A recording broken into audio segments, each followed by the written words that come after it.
Ha? Anong isisigaw nyo? A man of faith, ito ang sisigaw niya. Answered prayer na ako. Answered prayer na ako. 3 ulit. Ulitin nyo nga.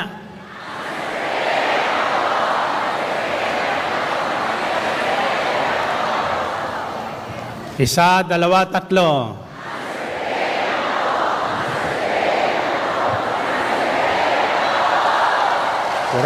Purihin ang Panginoon. Okay. Now, sino sa inyo ang may pananampalataya talaga? 3 antas ng pananampalataya ang aking nasumpungan sa Biblia na sinabi ng Panginoong Hesukristo. Nang si Peter ay lumulubog na, naglalakad siya sa tubig, di ba? Sapagkat sinabi ni Jesus, halika.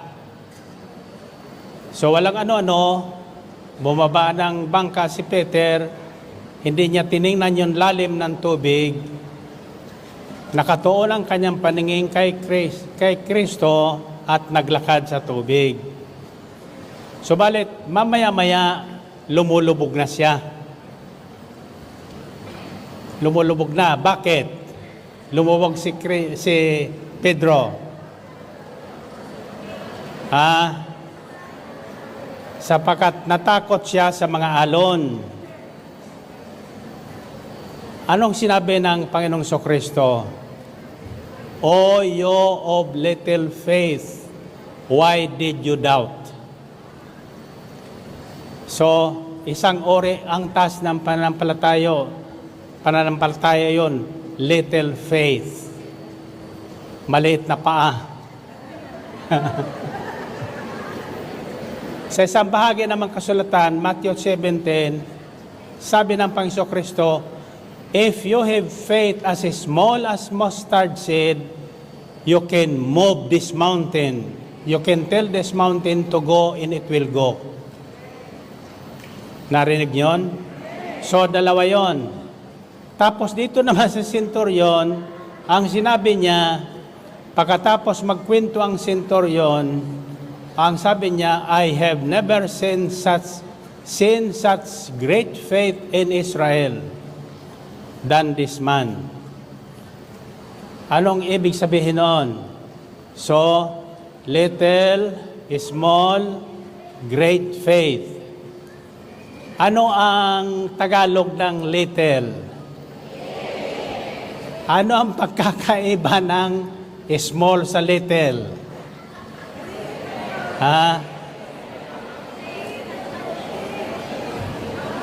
Ang Tagalog ng little, kakaunti.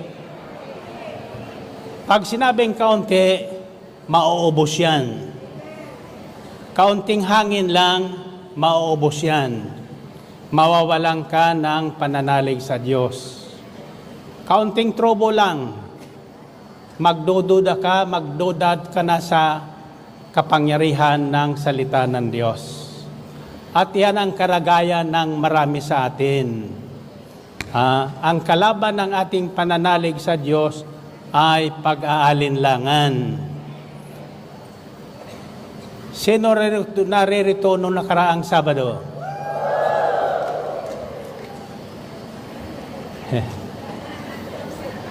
Huwag niyo ibababa niyo kamay niyo. Titingnan ko. Umawit ba kayo ng babalik sa Sabado? Martes at Sabado? Ngayon, ibig sabihin niyan, may pananampalataya kayo. Although, maybe, this faith is small. So, pagkakaiba ng little sa small, ang little ay kaunti. Madaling maubos. Pagdating ng mga problema sa suliranin natin, nawawala na ang ating pananalig. Subalit yung small, sa Tagalog, maliit.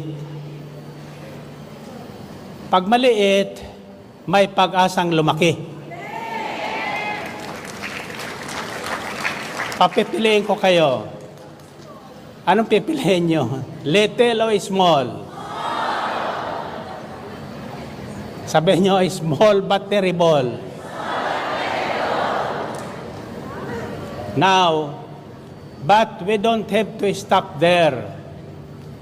We have to grow in faith. And dapat palakihin natin ang pananalig na yan. Ngayon, paano mo malalaman na malaki na ang pananalig mo sa Diyos? Paano? Babalikan natin yung senturyon. Ang senturyong ito ay may kapangyarihan. Isang kapitang Romano sa Imperyo ng Roma. May mga nag-utos sa kanya na tiktikan si Jesus. Kaya naroroon siya hindi para makinig lamang, kundi para mag-usyoso kung ano ang tinuturo ni Jesus sa mga tao at ano ang nangyayari sa mga taong nakikinig sa kanya. So sa kanyang pagsubaybay kay Kristo, nakita niyang may kapangyarihan ang sinasabi ni Jesus.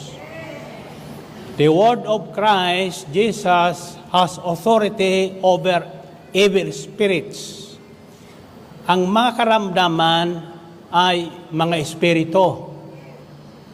At ang pwedeng magpalayas lang sa mga karamdaman na yan at magpapatigil ay ang Espiritu ng Diyos.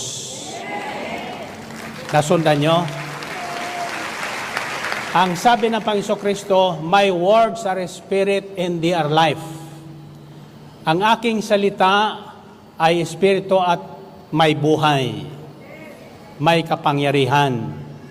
Kaya nang mapagmasdan ng senturyong ito, nanalig siya na itong taong ito, pag sinabi niya, may mangyayari sa buhay niya. Kaya doon ko hinango ang salitang healing message.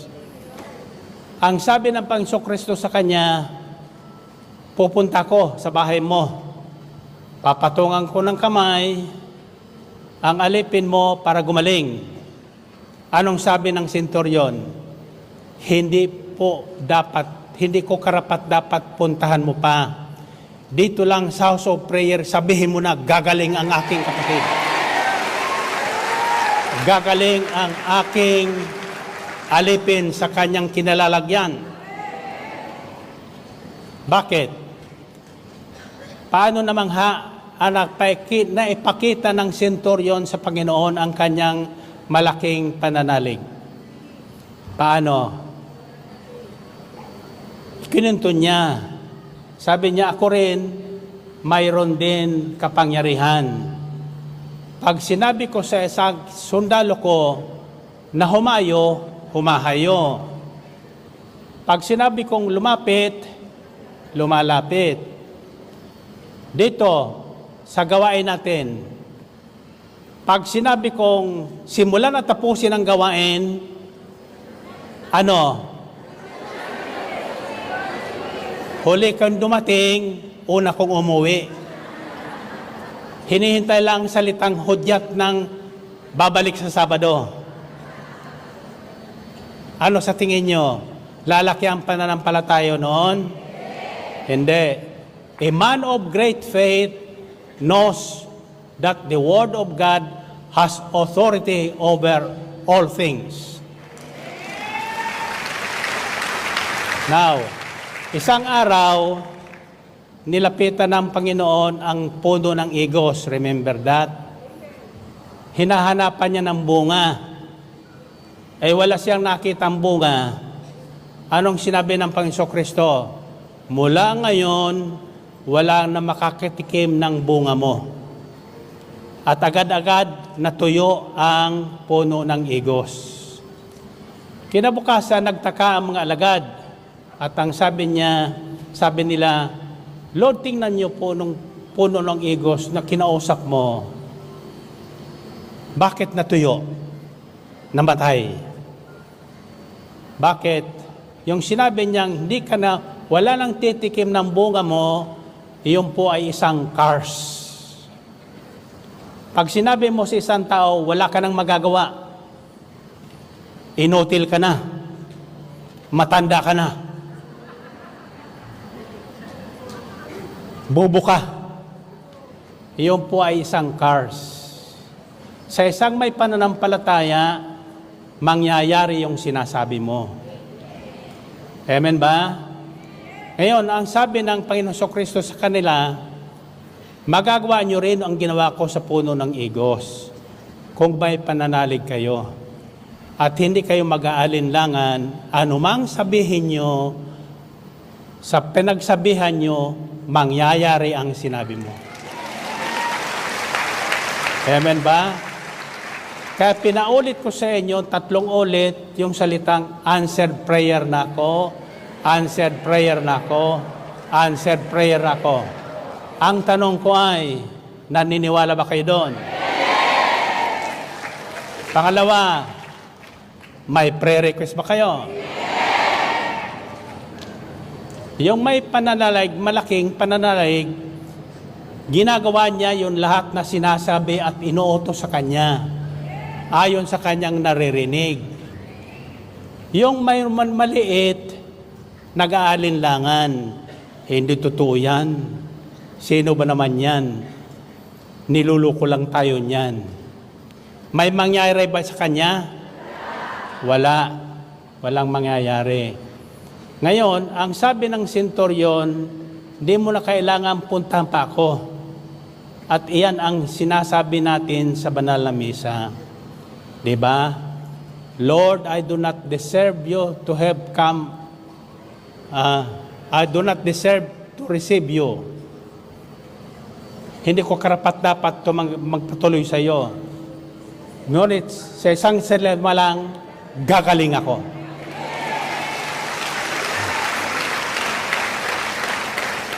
Sino may sakit sa inyo? Wala na? Sinong gusto magaling?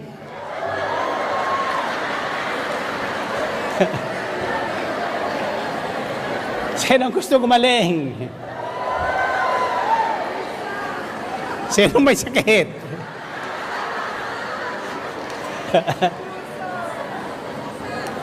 Tatandaan nyo, napahanga ang Panginoong Kristo sa senturyong ito. Bakit?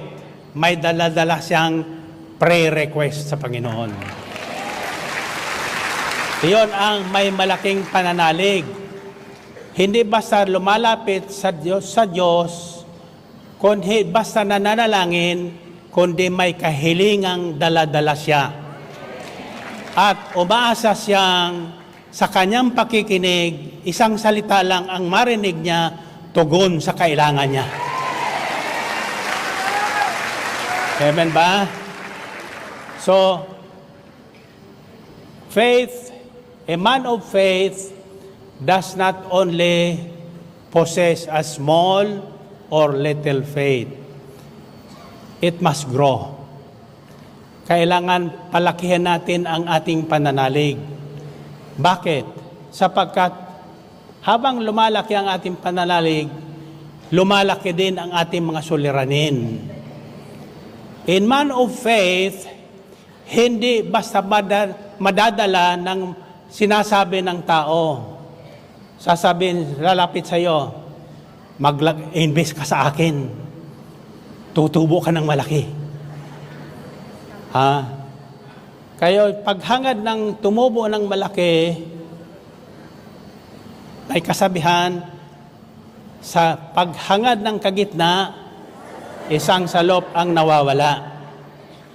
Now, a man of faith does not dream of great things in this world. Sapat na ang sinabi sa kanya ng Diyos. Nagpapasalamat na siya sapagkat ang lahat ng malaki ay nagsisimula sa maliit. May mga taong nagsimula sa malaki hanggang sa lumiit ng lumiit. Nagsimula sa malaking negosyo hanggang sa naubos ang negosyo. Pero pag nagsimula ka sa maliit, at sinamahan mo ng pananalig sa a man of faith does not dream of great things in this world. Sapat na ang sinabi sa kanya ng Diyos. Nagpapasalamat na siya sapagkat ang lahat ng malaki ay nagsisimula sa maliit. May mga taong nagsimula sa malaki hanggang sa lumiit ng lumiit. Nagsimula sa malaking negosyo hanggang sa naubos ang negosyo. Pero pag nagsimula ka sa maliit, at sinamahan mo ng pananalig sa Diyos, kasama mo ang Diyos na magpapalaki ng iyong negosyo. Amen ba? So, a man of faith, hindi nadidinggoy ng mundong ito. Hindi natatakot ng mga sinasabi sa text na mga nananakot. Hindi ka basta natatakot. Hindi ka nag-aalinlangan sapagkat kasama mo ang Diyos. Nananalig kang anuman ang kailangan mo, maibibigay sa iyo ng inyong Diyos. Taas ang kamay nyo. Tatandaan nyo ito, ang ating Diyos ay isang Diyos na malaki. Isang Diyos na mayaman. Hindi ito Diyos na pulubi. Ang maliit mong hawak, mapalalaki ng Diyos. Taas ang kamay nyo. Diyan sa ating sobre, may nakalagay diyan, miracle of seed faith.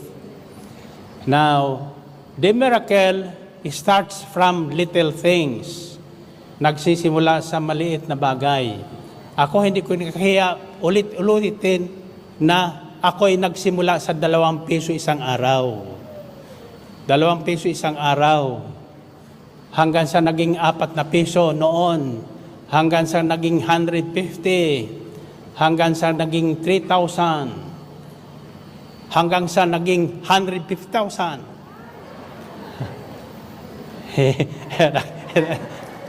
Bakit?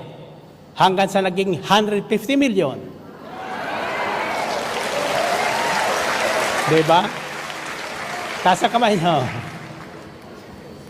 Ito yung tuturuan ko kayo paano magpalaki ng inyong pananampalataya.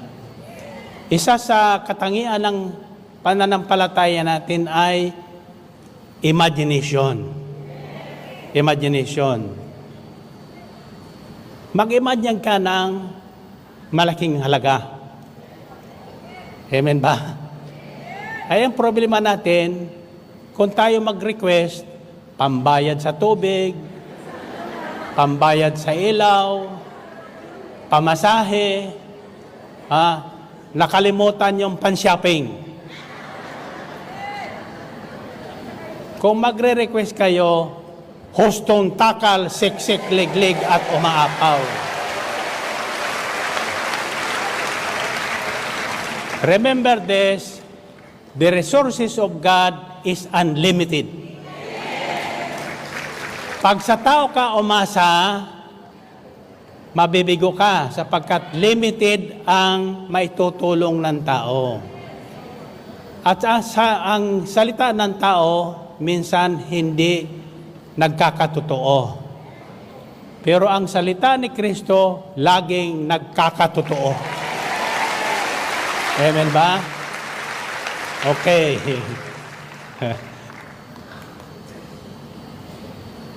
Sino ang naririto pagbalik ko? Galing sa Singapore. Maghanda na kayo ng pinakamahirap na pasalubong. At kung hindi kayo maghahalinlangan, tatanggapin nyo ang pasalubong. Ngayon, tatanungin ko kayo.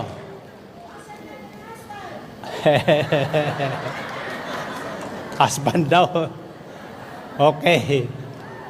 Bakit kahit 80 ka na, pwede ka pa mag-asawa? Amen ba? Oh, taas ang kamay nyo, taas ang kamay nyo. Ano sa tingin nyo ang iiwan ko sa inyo?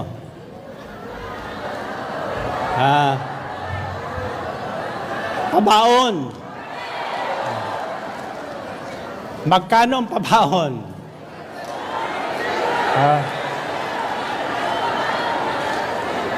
Kung malaki ang pananalig nyo, himingi na kayo. Lakihan nyo na ang hihingi nyo. At kung ikaw mag-aarinlangan, di pa kayo bumabalik, nasa inyo na ang pabaon. Amen ba? O, taas ang kamay.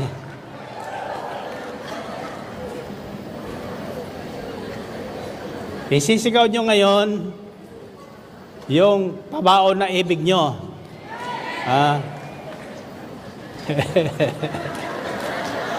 Bakit kayo nakaupo pa? Nakaupo pa.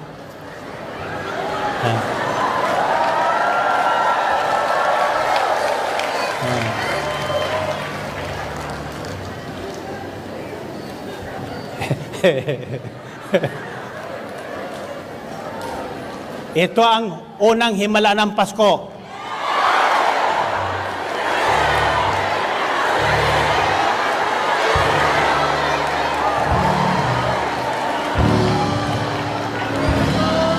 Himala ng Pasko.